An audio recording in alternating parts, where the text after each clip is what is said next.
In today's video, we are going to take a deeper look into some of the functionality of the Microsoft Excel. So in today's Microsoft Excel tutorials video, we will be looking at some of the steps which will help you in organizing your data and maintaining a good record whenever you create any kind of a worksheet for yourself in Microsoft Excel. First of all, in front of your computer screens, you can see that I have a table whom I have named as data, and these are these 6 columns that it is containing. These columns are order date, name, item, units, units cost and total.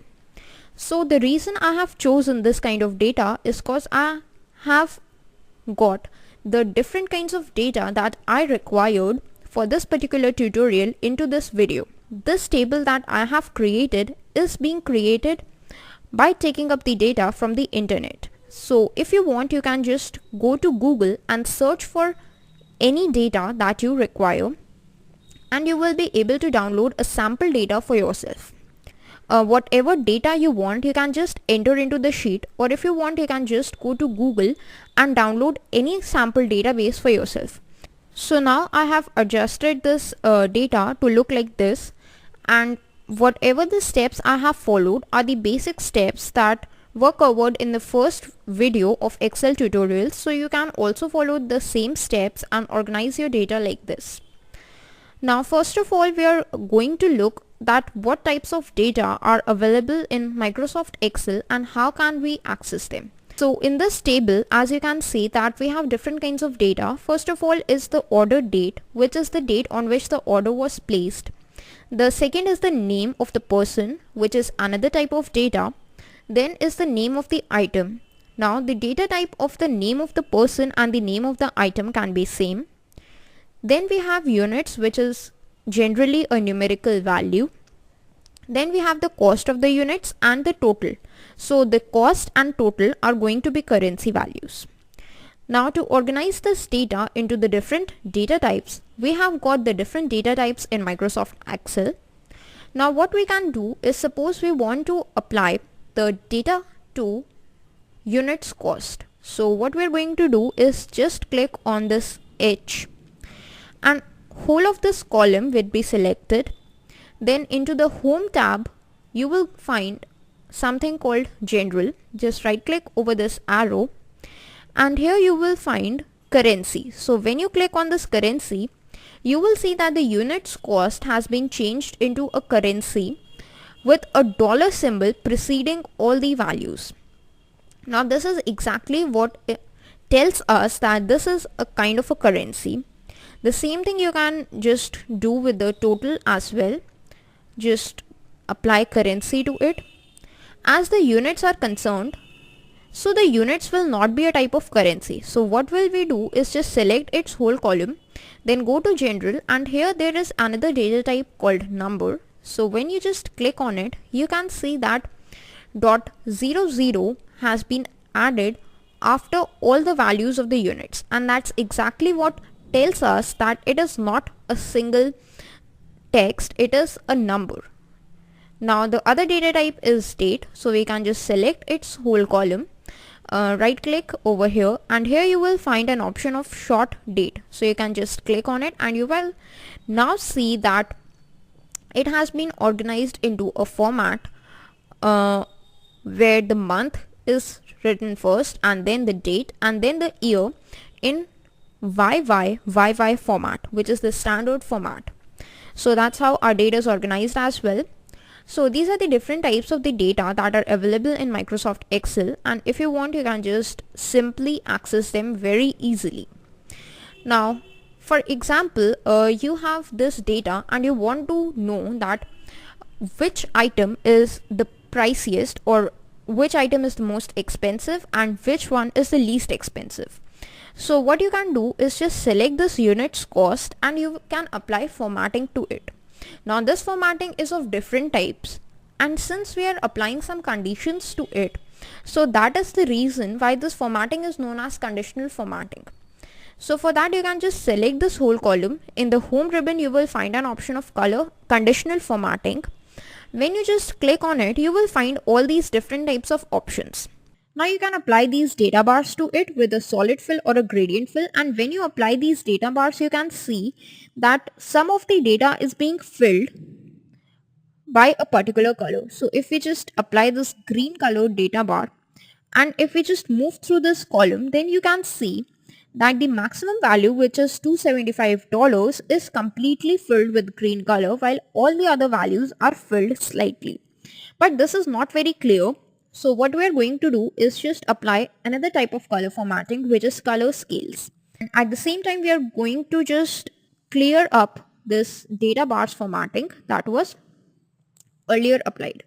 So you can just clear all the rules, then go to conditional formatting and apply this color scales option. So you can see that the value that is the minimum, that is $1.99, is being colored with red color, and actually 1.29 is the minimum value, so it is being colored with a dark red color, and $275, which is the maximum value, it's being colored with a darkest green color, and all the rest of the values are filled with the corresponding colors. So that's how you can organize your data and make sure that whatever the data you have written is minimum value or its maximum value. You can just differentiate between them. The next thing is, how can you filter the data? So for that, what you can do is just select this whole row, and here you will find in the home tab itself an option of sort and filter. So you can just click on filter, and as soon as you do that, you will see that these kinds of arrows are available in front of you. These drop down arrows are now available. Okay, now you can see these kind of drop down arrows are available. So if you just select this, and you can see that the different values have been selected over here. So if you just uncheck this select all, and if you want to see only those items whose price is $1.29, so you can just click on it and select OK. Then you can see that only those items are visible whose price is exactly $1.29. Now if you want, you can just go to clear filter from units cost, and all these filters would be cleared. And in the same way, you can just apply these different kinds of filters. Like in the items tab, you can just view only the pencils. You can just click on OK, and you can see that the different records only where the pencil is being stored, like this. And if you want, you can just sort it by more than one columns, like pencil and desk, and then click on OK. Then only those values would be visible which have the data as desk or pencil. If you want, you can just clear all the filters like this, and all these records would be visible once again. Another important feature that is available in Microsoft Excel is autofill feature. Suppose this is a cell, this is an independent cell from the table, and now we just supply some data to it. Suppose we write the year as 2019, and then in the very next row, I write the data as 2020. Now this is something worth noticing, a pattern that I have incremented the next value by 1. So what I'm going to do is just shift and click on the arrow to select both of these columns. Then here on the lower right corner, you will see that there is a black kind of a plus sign.